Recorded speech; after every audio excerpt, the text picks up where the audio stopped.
Dr. Isabella Martinez hadn't slept in 48 hours, but she couldn't stop staring at her computer screen. The patterns in the alien transmission were finally starting to make sense.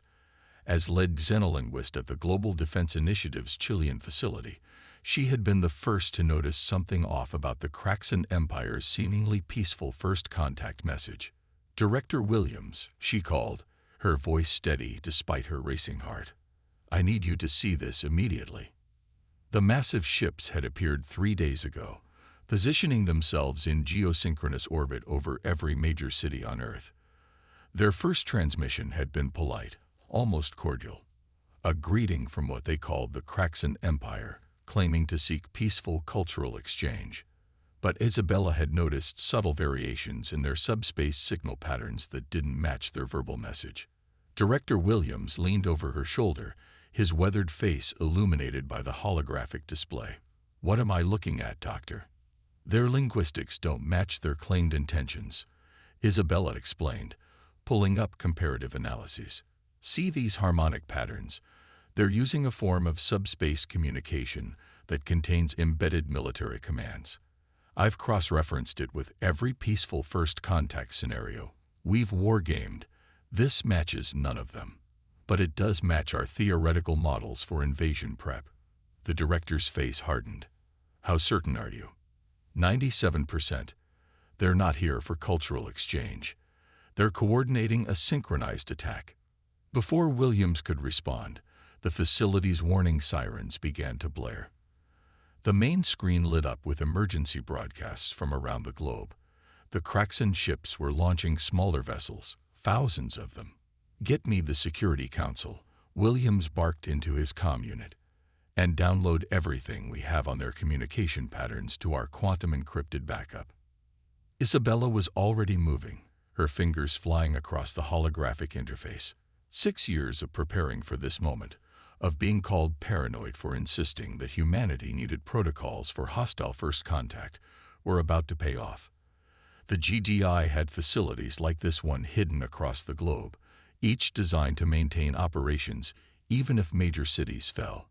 The first explosions lit up the night sky above Santiago.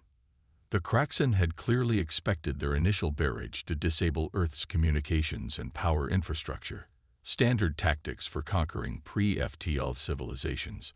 What they didn't know was that humanity had been preparing for this possibility since the first radio signals were detected from their approaching fleet a year ago. "Quantum backup complete," Isabella announced, initiating the facility's lockdown procedures, beginning analysis of their command and control frequencies. The building shuddered as nearby defensive batteries opened fire. The Kraxan would soon discover that humanity had other surprises waiting. Hidden electromagnetic pulse generators, designed to be impervious to alien scanning, powered up across the globe. Hardened military installations, their existence carefully concealed from orbital observation, emerged from underground bunkers. "Doctor," Williams called from the command center, "I need you to coordinate with our AI teams. If you can crack their communication protocols, we might be able to insert our own commands into their network." Isabella nodded, already connecting with the quantum computing cluster 3 levels below. The Kraxan had made a critical mistake. They had assumed that a pre-FTL civilization would be primitive in all aspects. They hadn't counted on humanity's paranoia, its drive to prepare for the worst, or its ability to adapt and improvise. As she worked, reports flooded in from around the world. The aliens' initial strike had failed to achieve its objectives. Human infrastructure, hardened and redundant after decades of Cold War and terrorism preparations, proved remarkably resilient. Military bases, their locations obscured by elaborate deception measures, began launching counterattacks using weapons systems specifically designed for this scenario. "Sir," Isabella called out, her eyes widening as new data poured in, "I'm detecting a pattern in their ship-to-ship communications. They're using a quantum-entangled network, but..." She paused, double-checking her findings. "They're only using it at 50% efficiency. Our quantum computing research might actually be ahead of theirs in some areas." Williams smiled grimly. "Find me a way in, Doctor. Let's show these aliens why you don't underestimate human ingenuity. The next 12 hours were a blur of code, calculations, and breakthrough moments. While the Kraxen's ground forces struggled against unexpectedly fierce resistance, Isabella and her team worked to penetrate their command network. Every small victory revealed new opportunities.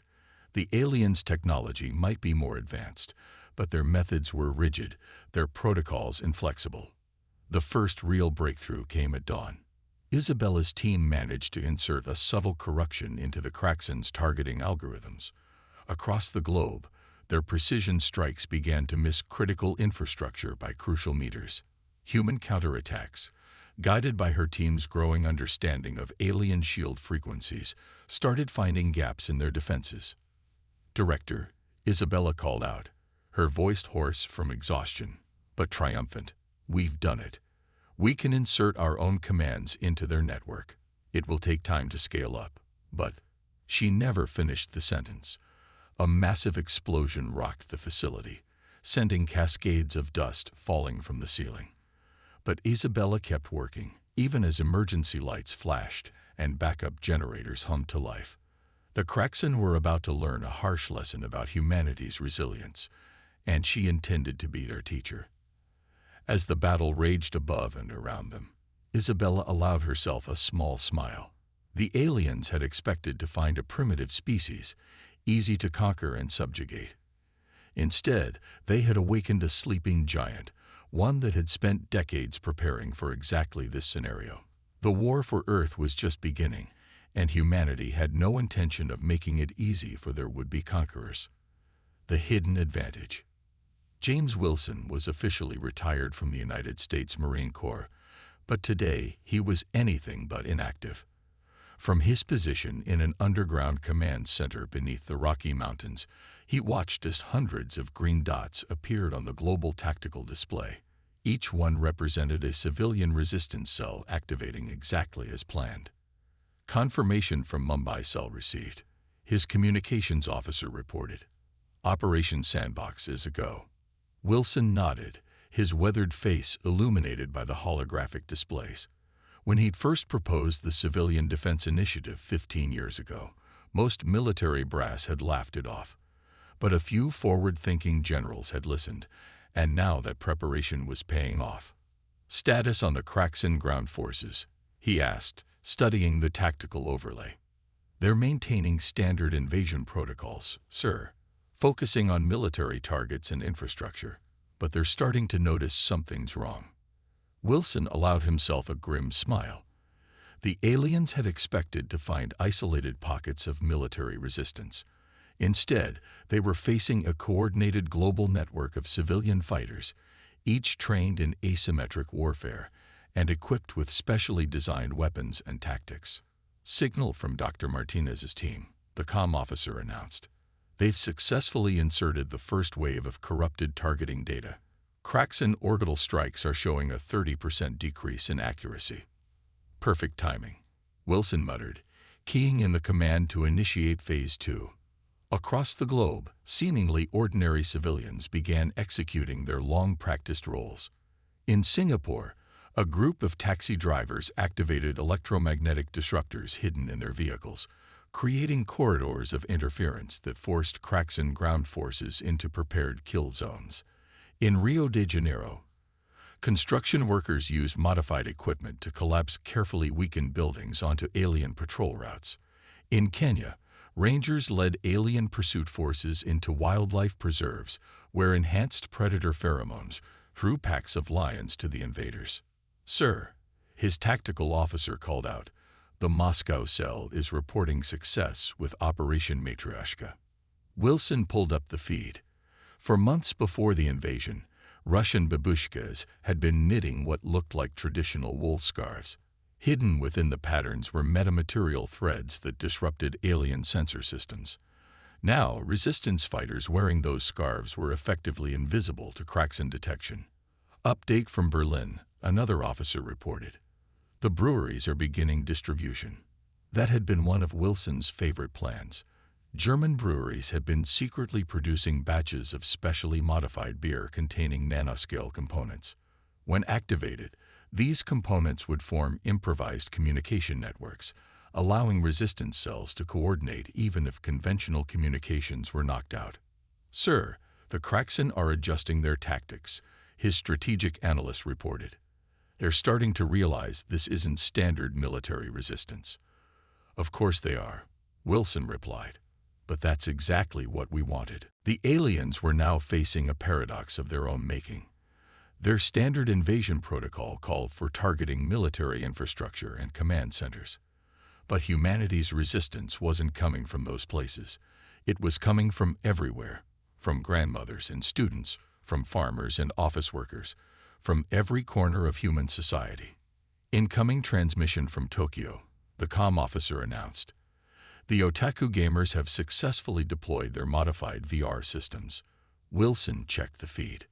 Thousands of Japanese gamers, their reflexes honed by years of competitive gaming, were using modified virtual reality interfaces to control swarms of microdrones.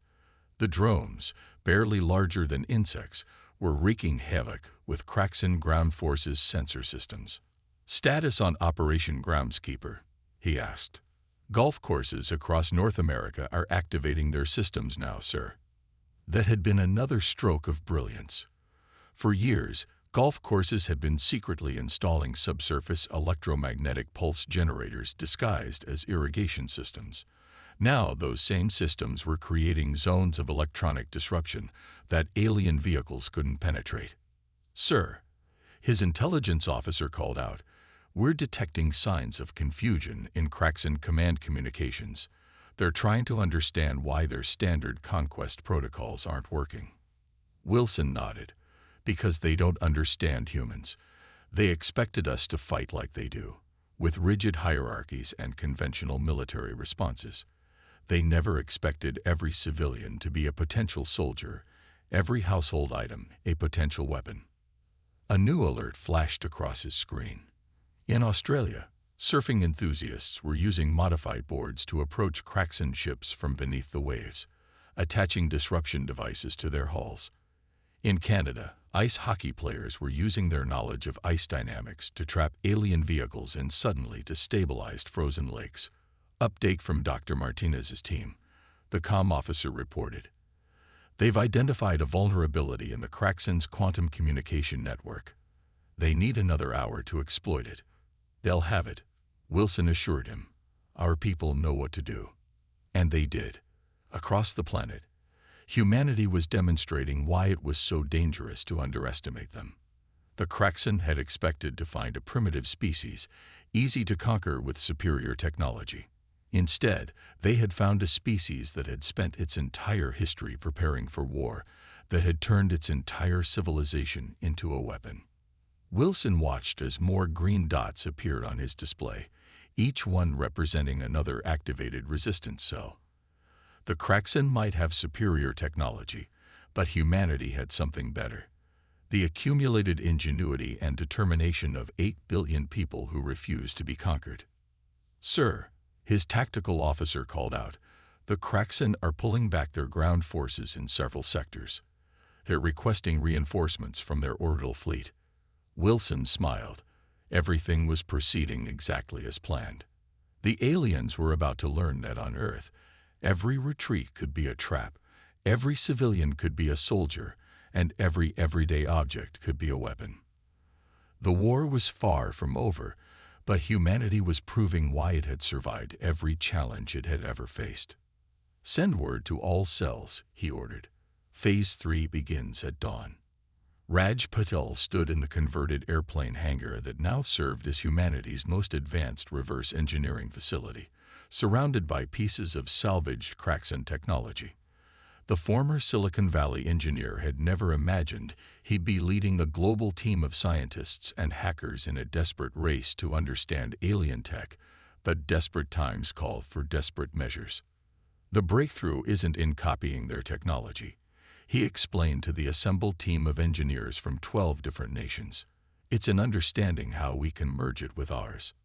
On the main workbench lay their latest creation, a modified smartphone that could tap into the Kraxan's quantum communication network. It wasn't elegant, but it worked.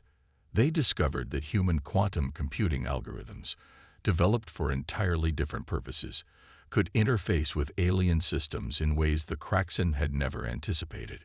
Dr. Martinez's team cracked their basic protocols. Raj continued, pulling up holographic schematics.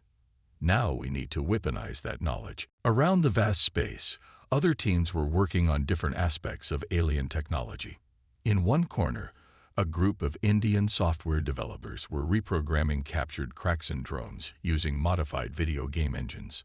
In another, Brazilian aerospace engineers were adapting alien shield technology to work with Earth's power systems. Update from the Tokyo team, announced Yuki Tanaka, their quantum computing specialist. They've successfully merged Kraxan artificial gravity systems with consumer-grade gyroscopes. We can now turn any electric vehicle into a hovering assault platform. Raj nodded approvingly. This was humanity's secret weapon, not just their ability to understand alien technology, but their talent for adapting it in ways its original creators had never imagined. Report from the Nigerian team, called out Dr. Adebayo from his workstation. We've successfully integrated Kraxan energy weapons with our cellular network infrastructure. Every cell tower can now be converted into a defensive weapon platform within minutes. This was the pattern they'd discovered. The aliens' technology was more advanced, but also more rigid. Humans, with their centuries of jerry-rigging solutions and making do with limited resources, were finding ways to use alien tech that the Kraxan had never considered. Show me the numbers on Project Harmonic, Raj requested, moving to the central testing area. A holographic display sprang to life, showing test results from their latest experiment. They'd discovered that human music, with its complex harmonics and rhythms, could create interference patterns in Kraxan shield frequencies. Now, modified sound systems were being deployed globally, using everything from classical orchestras to heavy metal concerts to create zones where alien shields failed. Sir, called out one of the younger engineers, the Australian team has something you need to see. Raj moved to their station, where a video feed showed surfboards modified with alien propulsion technology. The Australians had found that their intimate understanding of wave dynamics helped them manipulate alien gravitic fields in ways the Kraxan's engineers had never considered. Perfect, Raj muttered. Get this to Wilson's team immediately. They can incorporate it into their coastal defense strategies. In another section of the facility, a group of Chinese engineers had successfully merged traditional firework manufacturing techniques with Kraxan plasma weapons. The resulting hybrid weapons were less powerful than pure alien technology, but they could be mass-produced using existing factories and Earth materials.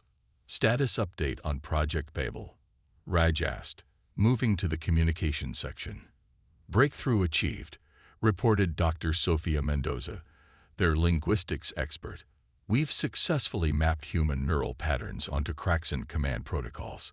Their ships literally can't distinguish our commands from their own anymore. This was the key to their strategy. Rather than trying to match the aliens' technological level, they were finding ways to subvert it, to turn it against itself. Human creativity and adaptability were proving more valuable than pure technological advancement.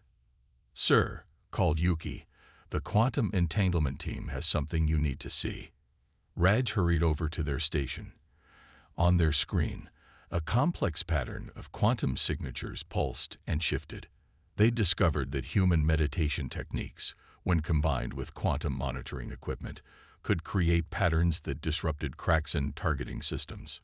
Get this to the Tibetan monasteries immediately, Raj ordered. They can begin training more operators. As he surveyed the hangar, Raj felt a surge of pride.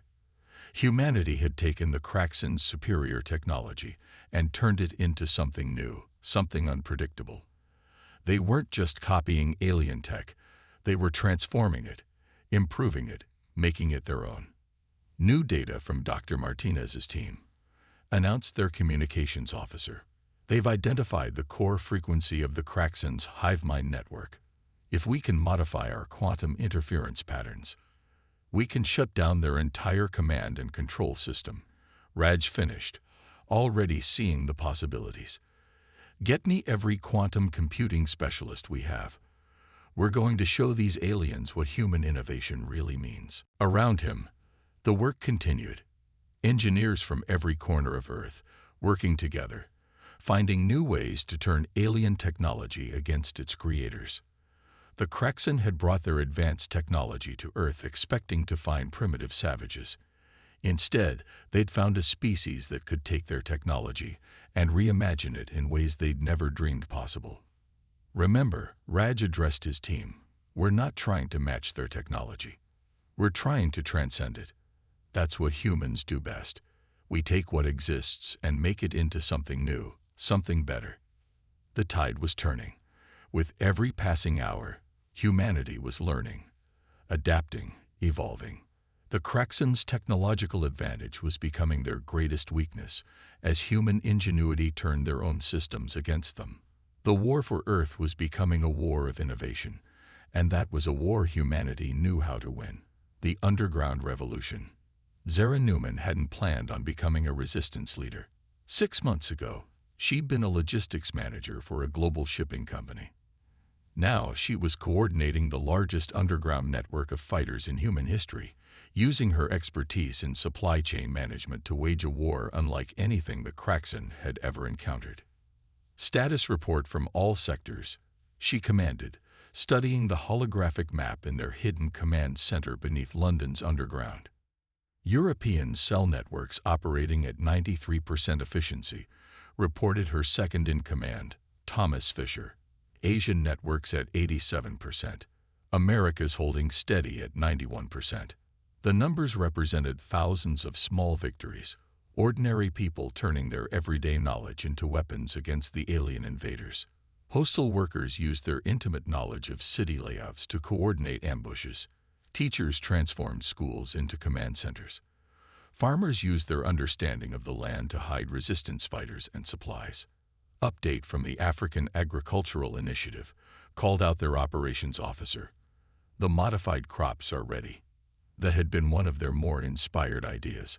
Agricultural scientists had used their knowledge of plant genetics to create crops that disrupted Kraxan sensor systems.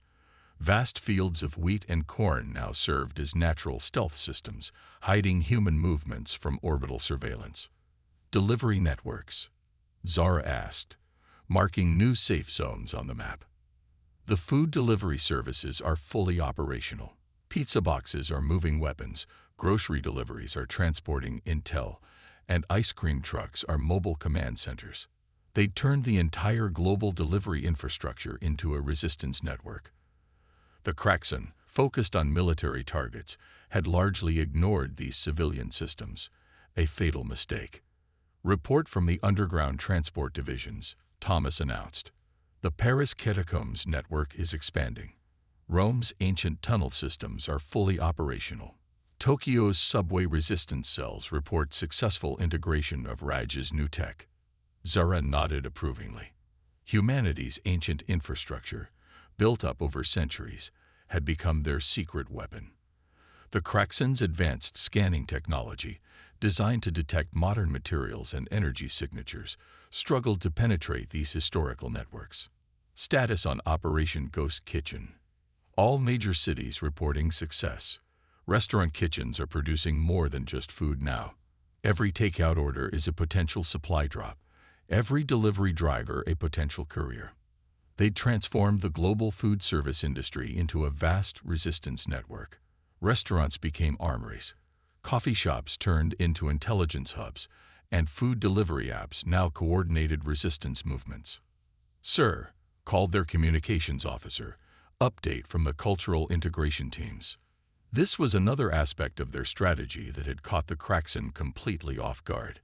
Earth's diverse cultures, each with their own traditions and methods, had become a source of tactical advantages.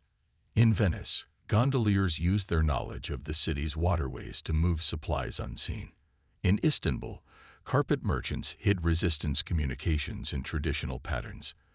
In New Orleans, jazz musicians used their improvisational skills to create ever-changing communication codes. The street art divisions are reporting success, Thomas added.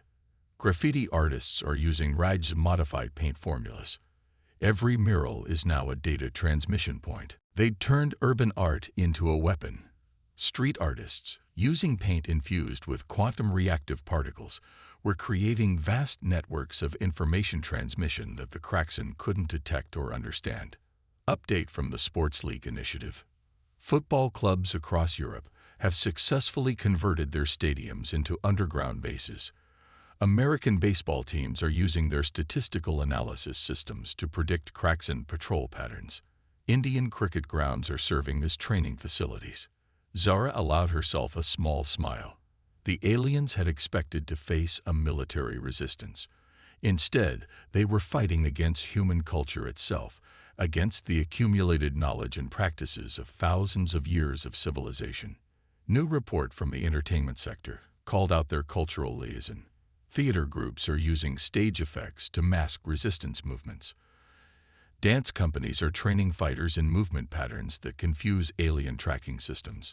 Movie studios are using special effects technology to create decoys. Every aspect of human society had become part of the resistance. The Kraxen couldn't identify their enemies because everyone was potentially a resistance fighter. They couldn't track human movements because every normal civilian activity could be part of the war effort. Status on the education network. Universities are using their research facilities to analyze alien technology. High schools are converting chemistry labs into production facilities. Elementary schools are becoming distribution centers. The entire human educational system, with its vast networks and resources, had been transformed into a resistance infrastructure. Every teacher was a potential trainer, every student a potential messenger. "Sir," Thomas called urgently, incoming data from Dr. Martinez's team. They found a way to completely infiltrate the Kraxen's command network. They need our distribution system to spread the new code. Zara straightened, her mind already calculating the logistics. How long to full deployment? Using our current networks, 12 hours. Make it 8, she ordered. Use the sports networks for rapid distribution, the food delivery systems for backup, and the cultural centers for redundancy. It's time to show these aliens what happens when they underestimate human cooperation. Around her, the vast underground network hummed with activity. The Kraxen had thought they were invading a planet. Instead, they had awakened a species that had spent its entire existence learning to adapt, to cooperate, to turn every aspect of its civilization into a tool for survival. "Send word to all networks," Zara commanded. "Operation Unity begins at midnight. Let's show these aliens what humanity can really do when we work together." Humanity triumphant. Dr. Marcus Thompson stood in the quantum computing chamber of the CERN facility, surrounded by the combined technological might of human and alien science. The room hummed with power as the quantum processors, enhanced with reverse-engineered Kraxen technology, processed the most complex calculations ever attempted by humanity. Final diagnostics complete, he announced to the assembled team of international scientists. Project Blackout is ready. The culmination of their efforts had led to this moment. Dr. Martinez's linguistic breakthrough, Raj Patel's technological innovations, James Wilson's military strategy, and Zora Newman's resistance network had all provided the pieces they needed. Now, Marcus and his team would put them together. Quantum entanglement fields at maximum stability, reported Dr. Leo Kimura, their quantum mechanics expert. The Kraxen's hive mind network is vulnerable. They had discovered something the aliens never expected. Their highly advanced neural network, which coordinated their entire fleet, had a fundamental weakness. Its quantum efficiency was actually lower than human quantum computing systems in certain specific frequencies. "Begin Phase 1, Marcus ordered. Around the globe, resistance cells activated modified communications equipment. Every cell tower, radio station, and satellite dish began broadcasting on precisely calculated frequencies. "Sir," called out their monitoring officer, "we're detecting widespread disruption in Kraxen command and control systems." On the main display, red dots representing alien ships began to flicker. The Kraxen's greatest strength, Their hierarchical, interconnected command structure was becoming their greatest weakness. Phase 2 activation confirmed, Leah reported. University quantum labs worldwide are synchronizing their outputs. They had turned Earth's entire communications infrastructure into one massive quantum interference system. Television broadcasts, internet traffic, even modified smartphone signals. Everything was becoming part of their weapon. Update from Orbital Defense. Another scientist called out. The Kraxan fleet is showing signs of confusion. Their coordinated attack patterns are breaking down.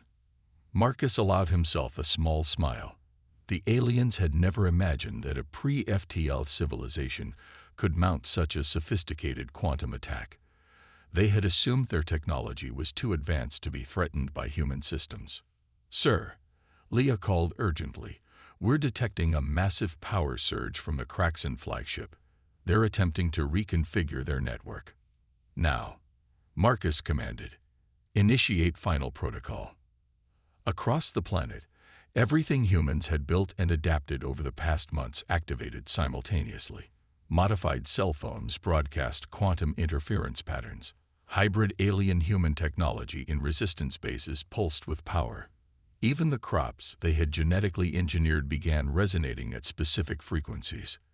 The effect was devastating.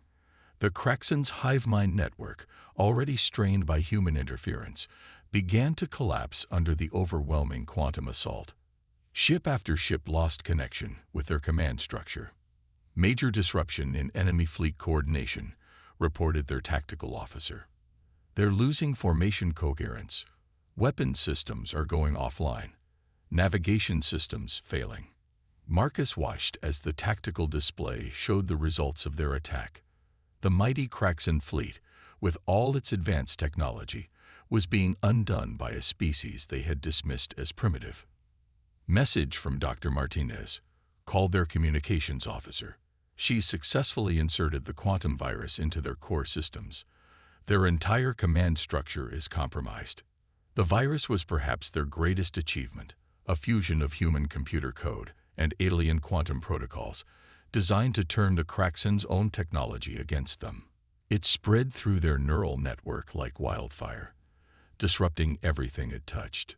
"Sir," Leah called out, excitement in her voice, "the flagship is attempting emergency protocols, but they can't break free of our quantum interference field." The culmination of human resistance was playing out across the solar system. Every piece of technology on Earth, from the most sophisticated quantum computer to the simplest modified smartphone, was part of their defense. "Message from the Kraxan flagship," announced their communications officer. They're requesting terms of surrender." The room erupted in cheers, but Marcus kept his focus on the displays. "Maintain quantum interference fields. Don't give them any chance to recover." Hours later, as the surrender negotiations began, Marcus stood with Dr. Martinez, Raj Patel, James Wilson, and Zara Newman, watching the Kraxan ships power down their weapon systems. "They never understood what they were really fighting, did they?" Zara mused. "No," Marcus agreed. "They thought superior technology would guarantee victory. They didn't realize that humanity's greatest weapon has always been our ability to adapt, to innovate, to work together in ways our enemies never expect." The Kraxan Empire had arrived expecting to find a primitive civilization, easy to conquer with their advanced technology. Instead, they had found humanity, a species that had turned its entire civilization, its culture, its very way of life, into a weapon of resistance. As the sun rose over CERN, Marcus watched the defeated Kraxan ships begin their withdrawal from Earth orbit. They would carry with them a message to any other alien civilization that might consider Earth an easy target. Humanity might not be the most technologically advanced species in the galaxy, but they were certainly one of the most dangerous to underestimate. "Send word to all resistance cells," Marcus ordered. "Operation Humanity is complete. We've won." The quantum computing chamber, still humming with power, stood as a testament to what humans could achieve when pushed to their limits. They had taken alien technology and transformed it into something new, something uniquely human. They had turned their entire planet into a weapon of resistance, and in doing so, they had proven that humanity's greatest strength wasn't its technology, but its spirit. The war was over. Earth had won, and the galaxy would never be the same.